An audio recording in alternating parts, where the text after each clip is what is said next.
Hello everyone, welcome again to our channel. My name is Daniel from the Okemwa Empire.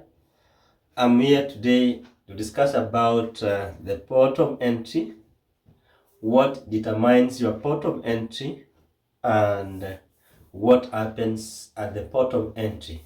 So the port of entry, friends, is the first point through which you enter the United States.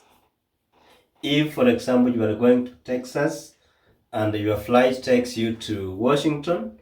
So the first point where you landed, Washington in the United States, becomes your port of entry.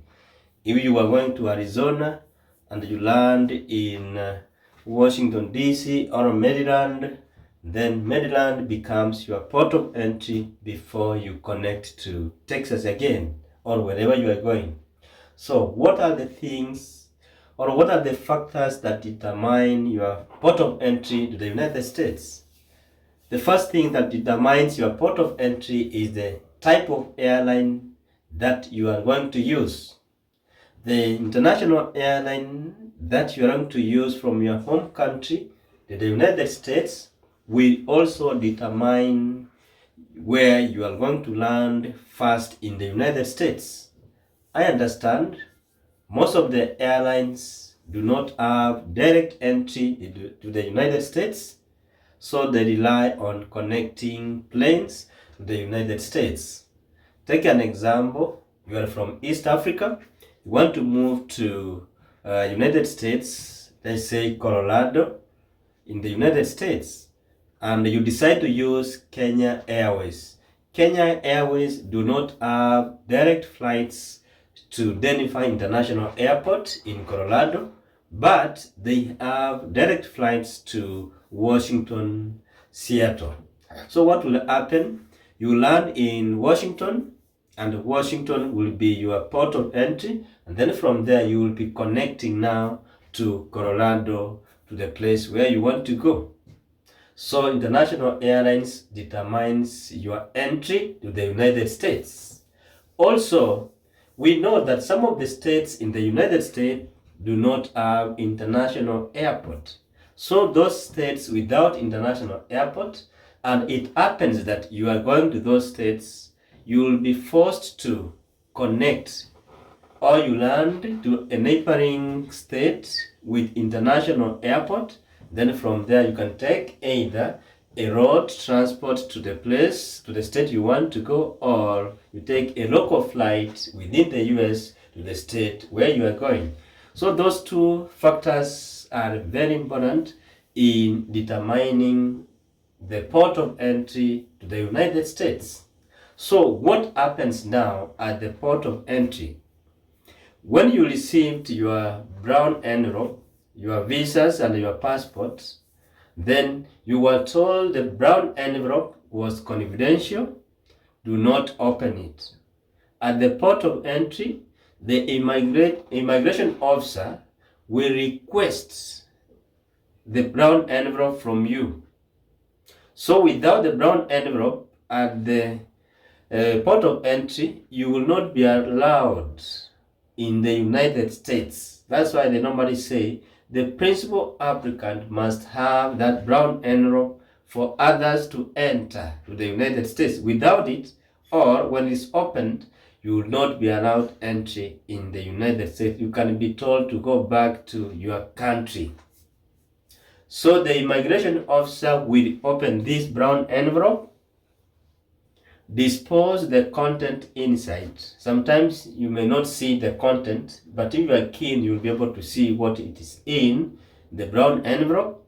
You go through all the content, and once he or she is satisfied, will always request for your passport.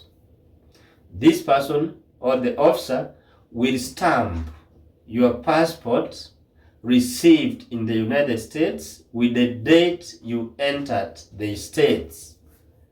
If you are the principal applicant, the stamp will show DV1. If you are a spouse to the principal applicant, the stamp will show DV2.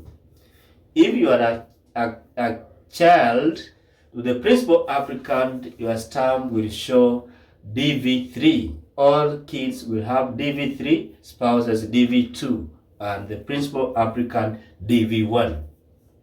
So after that, the stamp that will be put on your page of your passport next to the visa will have a 3-letter code.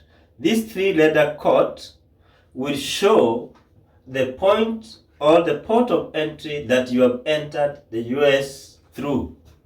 Each port of entry has a specific code.